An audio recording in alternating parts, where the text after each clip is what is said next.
যখন কথা বলবেন মানুষের সাথে তার কথাটা শুনবেন। মানে আমরা আগে থেকে জাজমেন্টাল হয়ে যাই, একটা ভাবনা নিয়ে যাই, তাকে হয়তো দেখে মনে হলো, তার অ্যাপ্রোচ মনে হলো, কিন্তু সে কি মানসিক সিচুয়েশনে আছে, কি তার স্টেটাস কি, তার ফাইন্যান্সিয়াল স্টেটাস কি, সে কি জায়গাটা আছে, সে কি আদৌ সেই কথাগুলো নিতে পারবে, সেই বিষয়ে কিন্তু আমাদের ভাবনাগুলো আসে না। যদিও আজকাল আমরা মনে করি উই ডোন্ট কেয়ার, আমাদের যেটা মনে হবে আমরা বলবো, আমাদের যেটা বলা উচিত বলবো, ঠিক আছে, সেটা আপনি বাইরের লোকের সাথে বলতে পারেন, কিন্তু আপনি যখন নিজের মানে একদম ব্যক্তি পরিসরে মিশবেন বা বন্ধু বান্ধবদের সাথে মিশবেন, দেখবেন এই কথাগুলো বললে আপনাকেই হয়তো কোথাও তারা এমনভাবে কথা বলবে বা আপনাকে এমন কথা শুনিয়ে দেবে, সেটা আবার আপনি নিতে পারবেন না। ভাবছি সময় আপডেটসে আপনাদের অনেক অনেক শুভেচ্ছা ভালোবাসা। আজকে আসবো একটা খুব গুরুত্বপূর্ণ বিষয় নিয়ে কথা বলতে, সেটা হচ্ছে কথা বিষয়টা খুব কমপ্লিকেটেড একটা জায়গা। কথা মানে আমরা মানুষের সাথে যখন কথা বলতে চাই তখন একটা অকুপাইড ভাবনা নিয়ে আমরা নিজেদের এমনভাবে তৈরি করি বা এমনভাবে কথা বলি,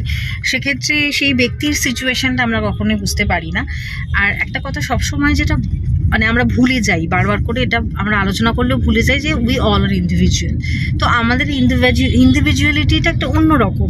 আমরা মানুষের সাথে কথা বলে মানুষের শিক্ষাগত যোগ্যতা দেখে মানুষকে নানা রকমভাবে যখন দেখে তাদের সাথে কথা বলি, আমাদের ভাবনাটা তার মধ্যে আরোপ হয়ে যায়। সমস্যা এখানেই হয় যখন নিজেদের ভাবনাটা আরোপ করে তাদের সাথে আমরা কথা বলি এবং তাদের হয়তো এমন কিছু অ্যাডভাইস দিয়ে দিই যেটা হয়তো প্রয়োজনীয় না, সেক্ষেত্রে ভুলটা আমাদেরই, কিন্তু তাও আমরা সেই অ্যাডভাইসগুলো দিয়ে মনে করি যে না, অ্যাডভাইস দিলে যাই হোক নিজেদের কোথাও ব্যক্তিত্বের একটা জায়গা প্রকাশ করা সম্ভব হবে। এবং দ্যাট ইজ অ্যাবসলিউটলি রং, যে নিজের ব্যক্তিত্ব নিজের জানা সব কিছু প্রকাশ করার জন্য অন্যের ভুল ধরাটা বা অন্যের বিষয়ে কথা বলাটা একদমই প্রাসঙ্গিক না। তো আজকে এই বিষয়টাই আপনাদের বলতে চাই, যখন কথা বলবেন মানুষের সাথে তার কথাটা শুনবেন। মানে আমরা আগে থেকে জাজমেন্টাল হয়ে যাই, একটা ভাবনা নিয়ে যাই, তাকে হয়তো দেখে মনে হলো, তার অ্যাপ্রোচ মনে হলো, কিন্তু সে কি মানসিক সিচুয়েশনে আছে, কি তার স্টেটাস কি, তার ফাইন্যান্সিয়াল স্টেটাস কি, সে কি জায়গাটা আছে, সে কি আদৌ সেই কথাগুলো নিতে পারবে, সেই বিষয়ে কিন্তু আমাদের ভাবনাগুলো আসে না। যদিও আজকাল আমরা মনে করি উই ডোন্ট কেয়ার, আমাদের যেটা মনে হবে আমরা বলবো, আমাদের যেটা বলা উচিত বলবো, ঠিক আছে, সেটা আপনি বাইরের লোকের সাথে বলতে পারেন, কিন্তু আপনি যখন নিজের মানে একদম ব্যক্তি পরিসরে মিশবেন বা বন্ধু বান্ধবদের সাথে মিশবেন, দেখবেন এই কথাগুলো বললে আপনাকেই হয়তো কোথাও তারা এমনভাবে কথা বলবে বা আপনাকে এমন কথা শুনিয়ে দেবে, সেটা আবার আপনি নিতে পারবেন না। সেই জন্য কে কী করছে, কে কী বলছে, বিষয়টা ব্যক্তিগত রেখে কথা বলাটা খুব গুরুত্বপূর্ণ।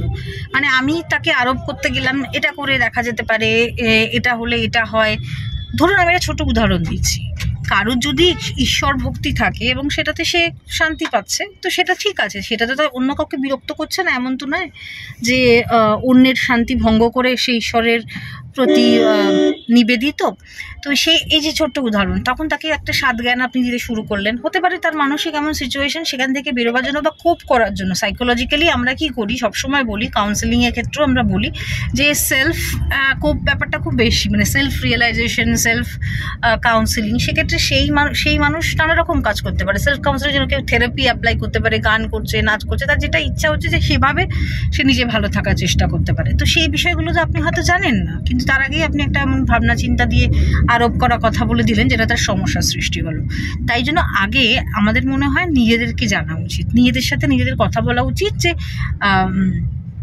আমি কতটা পারফেক্ট, যে আমি অন্যকে পারফেকশন দেখাতে গিয়ে নিজেদের বিদ্যা বুদ্ধি জাহির করার চেষ্টা করি, সেখানে নিজের পারফেকশনটা জানা উচিত।